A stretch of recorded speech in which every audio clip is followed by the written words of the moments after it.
Grace Natali, mantan Ketua Partai Solidaritas Indonesia, diserbu Cyber Army.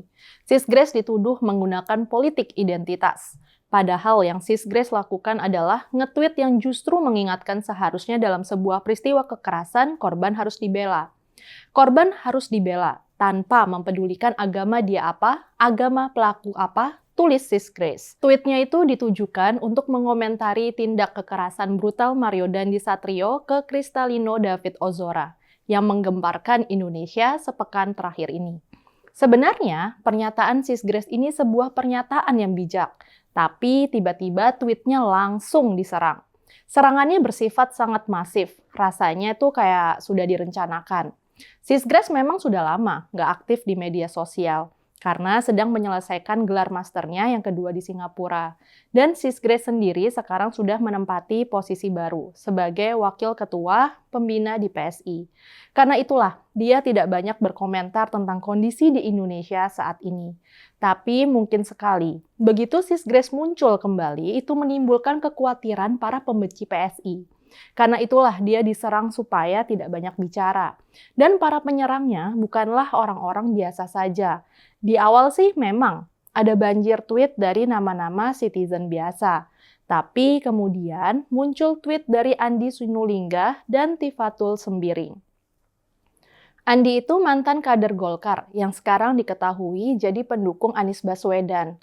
Sementara Tifatul adalah petinggi PKS yang memang sejak lama membenci PSI. Nah, komentar mereka ini yang keterlaluan, kasar, dan merendahkan perempuan. Andi menggunakan istilah cun untuk menyebut Sis Grace yang sangat mungkin artinya pecun alias pelacur. Padahal apa yang disampaikan Sis Grace sangat bijaksana. Tulisan Sis Grace tuh kayak gini.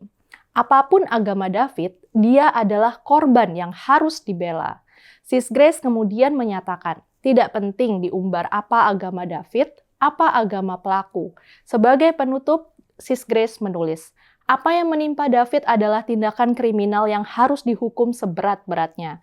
Jadi, Sis Grace jelas loh menyatakan, apapun agamanya, pelaku kekerasan terhadap David harus dihukum seberat-beratnya.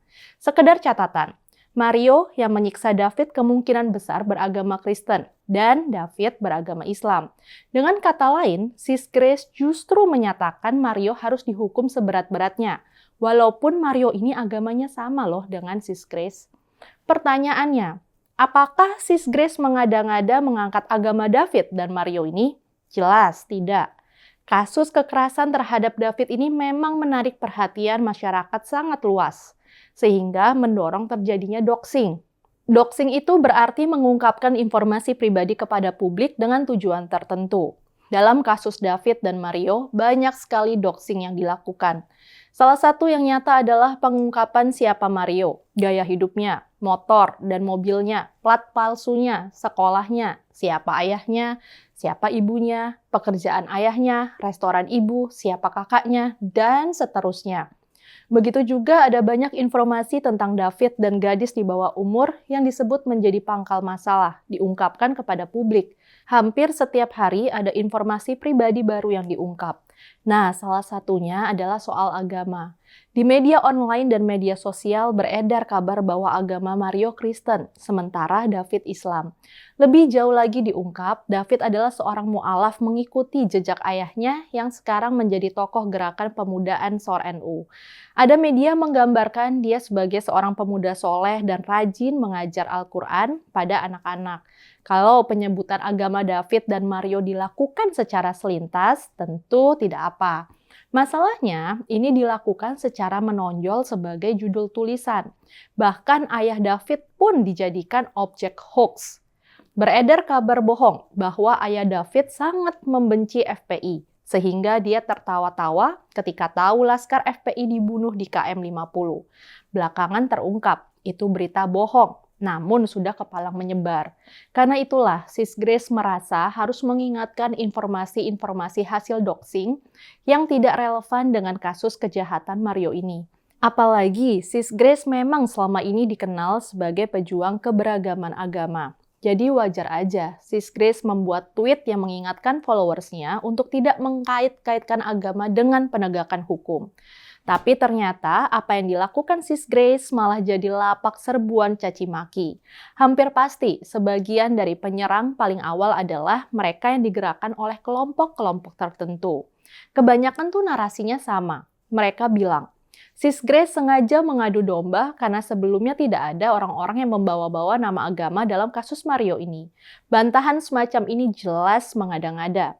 Karena berita-berita soal agama dan kemu'alafan David dan ayahnya banyak menyebar di Google, apalagi di WA Group. Search saja di Google dengan kata kunci David, agama, mu'alaf. Dengan segera akan menemukan berita-beritanya. Memang nggak sebesar berita mengenai ayah Mario yang dari Ditjen Pajak, tapi isu agama itu jelas diangkat oleh media.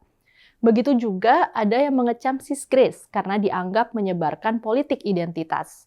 Yang diangkat Tifatul Sembiring dalam tweetnya. Itu juga aneh. Sekali lagi ya, Sis Grace itu kan justru mengingatkan bahwa identitas agama seseorang tidak penting dalam sebuah tindak kejahatan.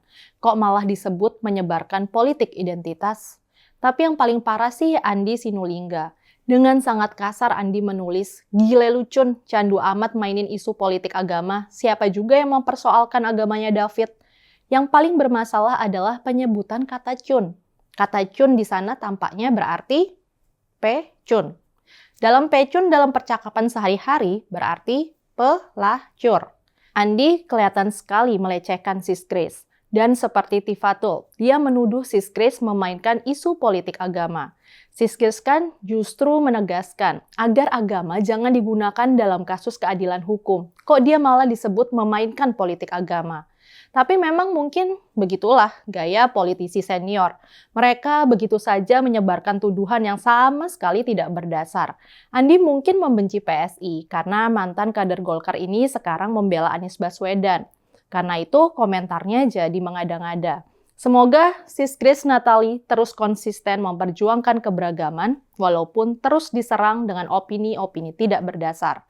Saya Rizka Putri, undur diri.